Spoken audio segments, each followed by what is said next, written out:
41 ദിവസത്തെ തപസ് ശബരിമല വ്രതാനുഷ്ഠാനത്തിന്റെ ആത്മീയ യാത്ര. നമ്മൾ കാണുന്നത് വെറുമൊരു യാത്രയല്ല, ഒരു പരിവർത്തനമാണ്. ലൗകിക ജീവിതത്തിന്റെ അതിരുകൾക്കപ്പുറത്തേക്ക് ഒരാൾ തന്നിലെ പരമാത്മാവിലേക്ക് നടത്തുന്ന ആത്മീയ തീർത്ഥാടനം. 41 ദിവസത്തെ ഈ കഠിനവ്രതമാണ് ഒരു സാധാരണ ഭക്തനെ സ്വാമി എന്ന ദിവ്യ പദവിയിലേക്ക് ഉയർത്തുന്നത്. ഇതിനെയാണ് നാം മണ്ഡലവ്രതം എന്ന് വിളിക്കുന്നത്. ആരംഭം മാലയിടൽ. വ്രതം തുടങ്ങുന്നത് ഒരു പ്രതിജ്ഞയോടെയാണ്. വൃശ്ചിക മാസപ്പിറവിയോടുകൂടി ഭക്തൻ അടുത്തുള്ള ക്ഷേത്രത്തിൽ വെച്ചോ, ഗുരുസ്വാമിയുടെ ശബരിമലയിൽ 18 തവണ പോയ ആചാര്യൻ സന്നിധിയിൽ വെച്ചോ തുളസിമാലയോ രുദ്രാക്ഷമാലയോ കഴുത്തിൽ അണിയുന്നു. മാല അണിയുന്നതോടെ ഒരു ഭക്തൻ തന്റെ ലൗകിക ബന്ധങ്ങളെല്ലാം ഉപേക്ഷിച്ച് ശരണധർമ്മത്തിലേക്ക് പ്രവേശിക്കുന്നു. ഇനി അവൻ ഭക്തനല്ല, സാക്ഷാൽ സ്വാമിയാണ്. ലോകമെമ്പാടുമുള്ള സകല മനുഷ്യരെയും അവൻ സ്വാമി എന്ന് അഭിസംബോധന ചെയ്യുന്നു. അവന്റെ വാക്കുകളുടെ ആരംഭവും ഒടുക്കവും രസ്വാമിയെ ശരണം അയ്യപ്പ എന്ന ദിവ്യമന്ത്രത്താൽ സമർപ്പിതമാകുന്നു. വ്രതനിഷ്ഠ, ത്രികരണശുദ്ധി. വ്രതാനുഷ്ഠാനത്തിന്റെ കാതൽ ത്രിമൂർത്തി ശുദ്ധിയാണ്: മനസ്സ്, വാക്ക്, ശരീരം എന്നിവയുടെ ശുദ്ധീകരണം. ശരീരശുദ്ധി: ദിവസവും അതിരാവിലെയും സന്ധ്യാസമയത്തും 2 നേരം തണുത്ത വെള്ളത്തിൽ കുളിക്കണം.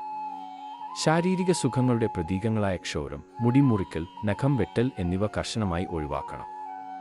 ഈ 41 ദിവസങ്ങളിൽ ഈ ശരീരം ഭഗവാൻ അയ്യപ്പൻ വേണ്ടി സമർപ്പിച്ച ഒരു ക്ഷേത്രമായി മാറുന്നു. ആഹാരശുദ്ധി: വ്രതം എന്നത് പൂർണ്ണമായ സസ്യാഹാരമാണ്.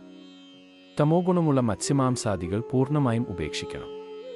ലഹരിയുടെയും വിഷാദത്തിന്റെയും വഴികളായ പുകവലിയും മദ്യപാനവും ഈ കാലയളവിൽ അന്യമാണ്.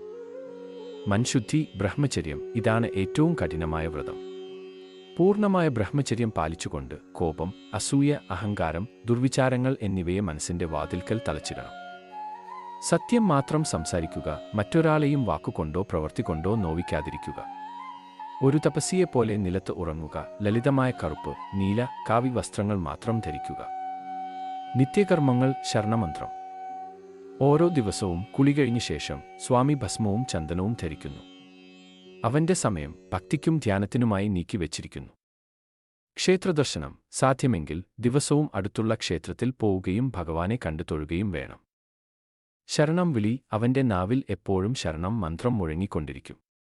ഈ മന്ത്രമാണ് അവന്റെ മനസ്സിന് ശക്തിയും ശാന്തതയും നൽകുന്നത്. ഈ 41 ദിവസത്തെ നിഷ്ഠയിലൂടെ ഭക്തൻ ഇരുമുടിക്കെട്ടുമായി മലകേറാൻ ശാരീരികമായും മാനസികമായും തയ്യാറെടുക്കുന്നു. മലകേറി 18 പടികൾ ചവിട്ടി ധർമ്മശാസ്താവിനെ കണ്ടു തൊഴുന്ന ആ നിമിഷം ഈ കഠിനമായ വ്രതം അതിന്റെ പൂർണ്ണതയിലെത്തുന്നു. ഇതൊരു തീർത്ഥയാത്രയല്ല, ആത്മാവിലേക്കുള്ള യാത്രയാണ്.